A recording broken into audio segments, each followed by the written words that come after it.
बलियापुर नामक गांव में स्वर्णी नाम की औरत रहा करती थी। उनके दोनों बेटे शहर में जाकर काम करा करते थे। बड़ी बहू का नाम प्रतिभा और छोटी बहू का नाम सुनैना था। स्वर्णी और प्रतिभा हमेशा सुनैना को तंग किया करती थी, क्योंकि उनके छोटे बेटे ने सुनैना से शादी अपनी पसंद से की थी और सुनैना एक साधारण से परिवार से थी। एक बार बड़ी बहू के हाथ से सास का चश्मा टूट गया है। प्रतिभा, ये क्या कर दिया मैंने? ये तो माँ जी कल ही बनवा कर लाई थी। उनको पता चलेगा तो बहुत गुस्सा होंगी। क्या करूं, क्या करूं? प्रतिभा बाहर काम कर रही सुनैना के पास गई और कहा। प्रतिभा बोली, सुनैना सुनो, माँ जी के कमरे से झूठे बर्तन ले आओ। सुनैना, ठीक है दीदी, अभी ले आई। सुनैना जैसे ही माँ जी के कमरे में गई तो उसने देखा कि चश्मा नीचे टूटा हुआ है। उसने चश्मा उठाया ही था, तब तक प्रतिभा माँ जी को लेकर वहाँ पहुँच गई। प्रतिभा, हे भगवान, माँ जी का चश्मा तोड़ दिया। माँ जी कल ही इसे बनवा कर लाई थी। ये क्या किया तूने सुनैना? कोई काम ध्यान से नहीं करती हो तुम, कितना नुकसान कर दिया। स्वर्णी, ये क्या कर दिया तूने? जब से आई है नुकसान पे नुकसान किए जा रही है। एक तो घर से खाली हाथ आ गई और जो अब मेरे घर में बचा है वो भी तोड़ना चाहती है। सुनैना, माँ जी ये मैंने नहीं किया है। प्रतिभा दीदी ने मुझे बर्तन देने भेजा था तो मैंने देखा कि चश्मा टूटा हुआ नीचे गिरा है। प्रतिभा, तू क्या कहना चाहती है कि मैंने तोड़ा है? सुनैना, नहीं दीदी, मैं तो माँ जी को बता रही थी कि मैंने नहीं किया। यहाँ प्रतिभा रोने की एक्टिंग करके दिखाती है। प्रतिभा, मेरी किस्मत देखो ना माँ जी, आपने देखा ना, आपके सामने मुझे गलत बना रही है। सुनैना, नहीं दीदी, मेरा ऐसा कोई इरादा नहीं है। प्रतिभा, चुप रहो तुम, एक तो नुकसान करती हो, ऊपर से झूठ भी बोलती हो। स्वर्णी, जाओ मेरे सामने से और दोबारा मत आना जब तक घर का सारा काम ना खत्म हो जाए, समझी? उसके बाद तुम जंगल चली जाना, वहाँ से लकड़ियाँ काट कर ले आना। प्रतिभा, जंगल चली जाइयो समय से, समझ गई सुनैना?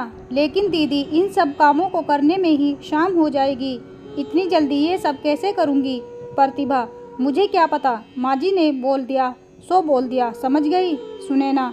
माँ जी।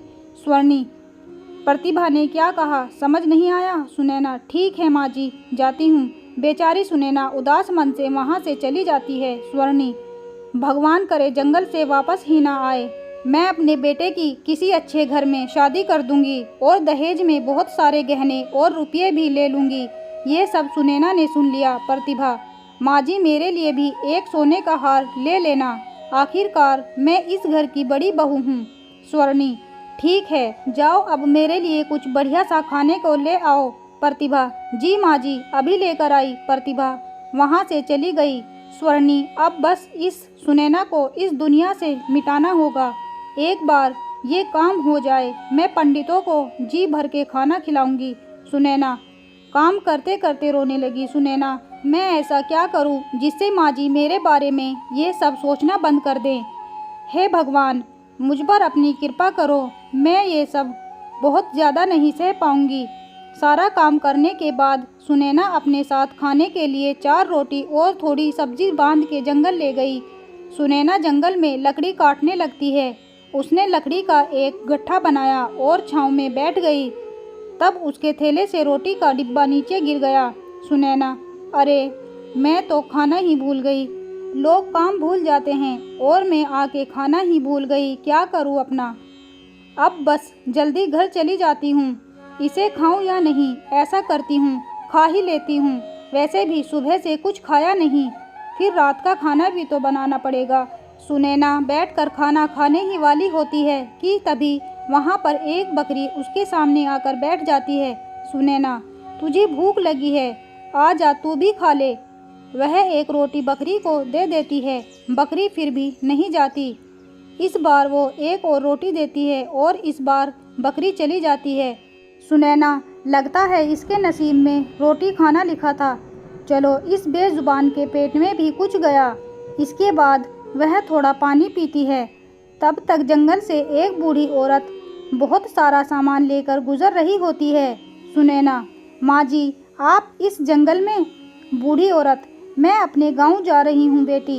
ये रास्ता जल्दी पहुँचा देता है, इसीलिए यहाँ से जा रही हूँ। औरत बहुत बूढ़ी थी। सुनैना को उस पर दया आ गई। सुनैना, अम्मा बैठो, मेरे पास 2 रोटी है, आप इन्हें खा लो। वैसे भी मुझे तो घर जाना है, इसीलिए इन्हें खाने का तो समय नहीं है मेरे पास। आप मुझे थकी हुई लगती हो, आप इन्हें खा लो। अम्मा बैठ गई और हैरानी से सुनैना की तरफ देखने लगी। बूढ़ी औरत, इस जंगल में लगता है भगवान ने तुझे भेजा है मेरे लिए। ला बेटी ला, जोरों की भूख लगी है मुझे, बहुत बुरा हाल है। खुश रहे तू बेटी। सुनैना ने रोटी सब्जी अम्मा को दे दी और अम्मा ने बड़े चाव से रोटी सब्जी खा ली। बूढ़ी औरत, बेटी एक बात ध्यान से सुन, तेरी जीवन में कभी भी कोई मुसीबत आए तो बस अपने पूर्वजों और भगवान को सच्चे दिल से याद करना। उसके बाद सामने मुसीबत पर लाल कपड़ा और धूप बत्ती जलाकर हाथ जोड़ लेना, सब ठीक हो जाएगा। सुनैना, धन्यवाद अम्मा, बड़ों की कृपा से ही घर परिवार फलता फूलता है। कभी बलियापुर गांव में आना होगा तो किसी से भी पूछ लेना मेरी माँ जी का नाम। उनका नाम स्वर्णी देवी है, तो आपको बता देंगे मेरे घर का पता। कभी आना हो तो हमसे मिलने ज़रूर आना। बूढ़ी औरत, ज़रूर बेटा, कभी मौका मिले तो ज़रूर आऊँगी। अब बेटी तू जल्दी घर जा, ये जंगल तेरे लिए सुरक्षित नहीं है। सुनैना, ठीक है अम्मा, आप भी जल्दी चले जाओ। बूढ़ी औरत, और हाँ बेटी, कभी भी डर लगे तो अपने पूर्वजों को याद करना, पितृ हमेशा अपने वंशजों की रक्षा करते हैं। सुनैना, जी अम्मा। सुनैना घर पहुंचती है, उसके बाद रात के लिए खाना बनाने लग जाती है। खाना बनाकर सबको खिलाया और उसके बाद सब सो गए। अचानक पूरा घर हिलने लग गया। अचानक एक कमरे से बहुत तेज़ आवाज़ें आने लगी। सब लोग डर गए। कुछ देर बाद सब एकदम से शांत हो गया। प्रतिभा, माँ जी, ये क्या था? ये कैसी आवाज़ थी? स्वर्णी, रुक, मैं देखती हूँ। स्वर्णी, सुनैना जा, तू देख क्या है वहाँ। सुनैना, माँ जी मुझे डर लग रहा है। स्वर्णी जाती है या नहीं? इसके बाद सुनैना कमरे में देखने चली गई, वहाँ कोई नहीं था। सुनैना, माँ जी, यहाँ कुछ भी नहीं है। स्वर्णी, ऐसे कैसे हो सकता है? इतनी भयंकर आवाज़ भला किसकी हो सकती है? प्रतिभा, मुझे लगता है कोई जानवर खिड़की से घुस गया होगा। मैं कहती थी ना, वहाँ जालियाँ लगा लो। स्वर्णी, चलो अब जाओ, सब सो जाओ, अगले दिन। स्वर्णी, सुनैना सुन, वो कपड़े रखे हैं, धो देना सारे, और घर की सारी चादरें भी धोनी हैं, और हाँ, पर्दे भी, समझ गई? सुनैना, जी माँ जी। तब तक वहाँ उनकी पड़ोसी शारदा भी आ गई। शारदा, प्रणाम अम्मा, कैसी हो आप? स्वर्णी, आओ बेटी, तुम कैसी हो? हमारा तो जैसे तैसे वक्त निकल रहा है। शारदा, मैं ठीक हूँ माँ जी, आपसे वो शहद लेने के लिए आई हूँ, कुछ दिन पहले आपसे मंगवाया था ना। स्वर्णी, अरे हाँ, मैं तो भूल ही गई। क्या करूँ बेटी, उम्र हो गई है, रुक लाती हूँ। स्वर्णी जैसे ही अंदर गई, शारदा तुरंत सुनैना के पास जाकर बोली, शारदा, सुनैना तू दुखी नहीं होती इस बुढ़िया के ऐसे बर्ताव से? जीना मुश्किल किया हुआ है तेरा इसने। कहती हूँ तू अपने मायके वालों को बता देना। सुनैना, नहीं बहन, मेरे माता पिता गरीब हैं, उन्हें मैं और पीड़ा नहीं दे सकती। मुझे परेशान देख वो और दुखी हो जाएंगे। शारदा, तेरे लिए मुझे बहुत दुख होता है, तू अपना ध्यान रख। सुनैना, तुम मेरी चिंता मत करो, वो जैसी भी हैं मेरी सास हैं, गुस्सा करती हैं पर दिल की अच्छी हैं। शारदा, तू बहुत भोली है रे, मैं तो तेरे लिए बस प्रार्थना ही कर सकती हूँ कि एक दिन तेरा जीवन भी सुधर जाए, तू परेशान मत होना। हाँ सुनैना, ये सब मेरा परिवार है और परिवार में तो ये सब चलता ही रहता है। तब तक अचानक माँ जी आ गई। स्वर्णी, ले शारदा अपना शहद। शारदा, धन्यवाद अम्मा, अच्छा मैं चलती हूँ। उसने सुनैना की तरफ देखा और चली गई। सुनैना ने अपना सारा काम किया, पहले कपड़े, घर की सफाई, आंगन की सफाई। रात के समय स्वर्णी, अरे ओ सुनैना, खाना बनाया या नहीं? सुनैना, बन गया माँ जी, आप हाथ धो लीजिए, अभी लगाती हूँ। स्वर्णी, रख जल्दी, भूख लगी है मुझे बहुत। सुनैना, अभी रखती हूँ माँ जी। स्वर्णी खाना खाते ही छी छी थू, कैसा खाना बनाती है तू, ऐसा खाना तो जानवर भी ना खाएं। सुनैना माँ जी मैं आगे से ध्यान रखूँगी।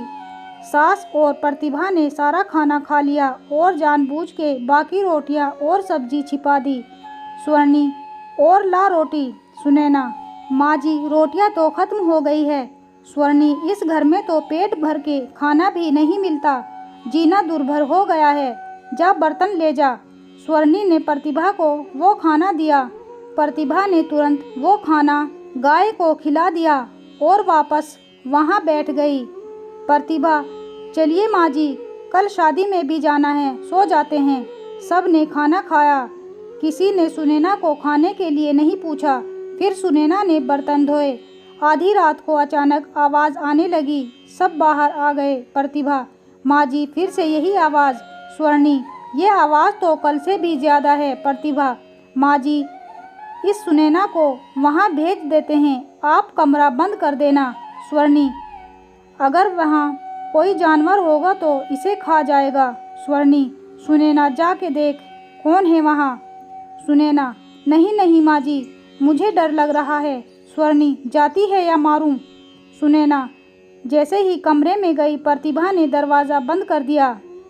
सुनैना माँ जी दरवाज़ा खोलिए, आप मेरे साथ ये सब क्यों कर रही हैं। माँ जी मुझे डर लग रहा है। स्वर्णी ये सब मेरे बेटे की ज़िंदगी में आने से पहले सोचना चाहिए था, अब भुगत। दोनों हंसने लगी। सुनैना माँ जी यहाँ सांप है, सांप सांप। सुनैना जाकर कोने में छिप गई। सुनैना को अचानक अम्मा की बात याद आई। सुनैना ने तुरंत अपने पूर्वजों को याद किया। सुनैना हे पितृ मेरी रक्षा करो, कोई तो उपाय दो ताकि मैं इस मुसीबत से बच पाऊँ। अचानक वहाँ पे लाल कपड़ा और धूप बत्ती आ गई। सुनैना को बुढ़िया माँ की बात याद आ गई। सुनैना तुरंत डरते डरते उसके पास गई और धीरे से उसके ऊपर लाल कपड़ा डाला और धूप बत्ती जलाने लग गई और भगवान का नाम जपने लगी। सुनैना हे ईश्वर मेरी रक्षा करो मेरी।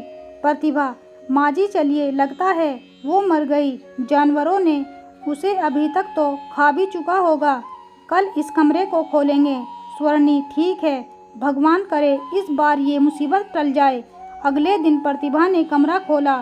सुनैना एक जगह पे ही लेटी हुई थी। प्रतिभा चिल्लाई, स्वर्णी क्या हुआ, कहीं भूत देख लिया क्या। स्वर्णी जैसे ही कमरे में आई उसने देखा कि चारों तरफ सोना ही सोना बिखरा हुआ है। स्वर्णी हमारी तो किस्मत ही खुल गई। प्रतिभा माँ जी एक साथ दो मुसीबत टल गई, पहले वो मुसीबत और दूसरी गरीबी।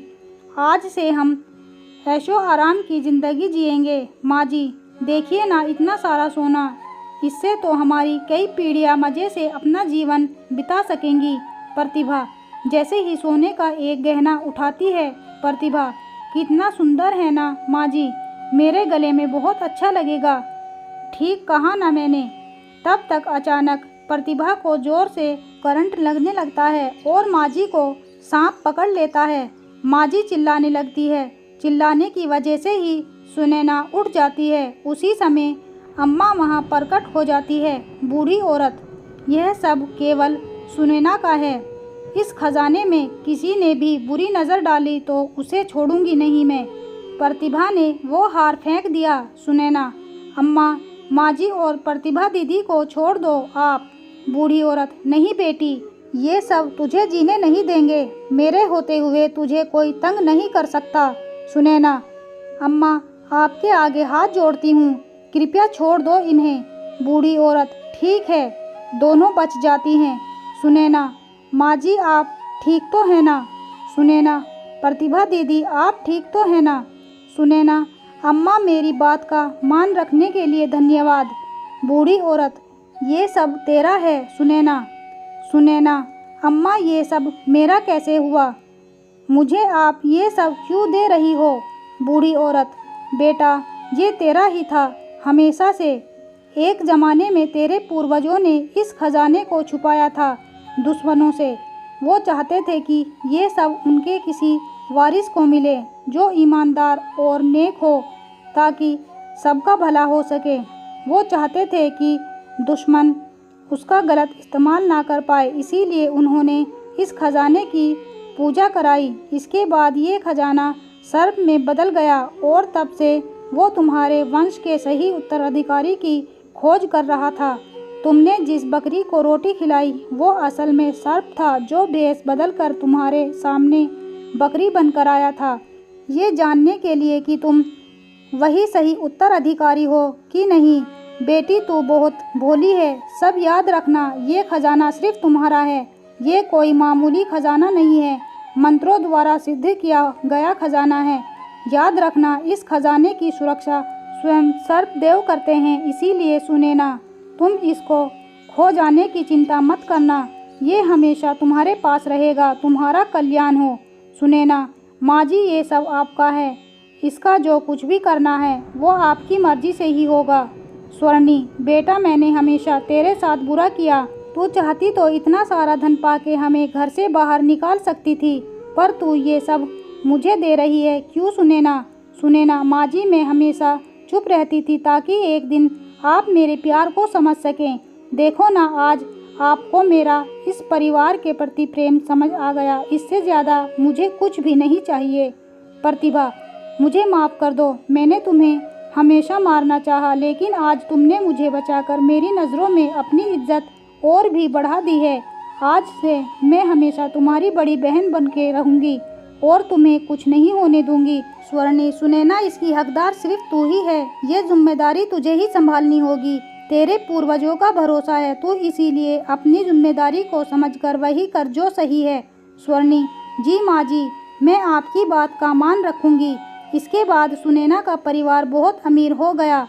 सुनैना दान पुण्य करने लगी और खुशी खुशी अपने परिवार के साथ रहने लगी। दोस्तों, आशा करती हूँ आज की ये कहानी आपको ज़रूर पसंद आई होगी। अगर पसंद आए तो प्लीज़ हमारे चैनल को लाइक, शेयर एंड सब्सक्राइब करना ना भूलें। मिलते हैं एक नई कहानी के साथ, तब तक के लिए बाय बाय।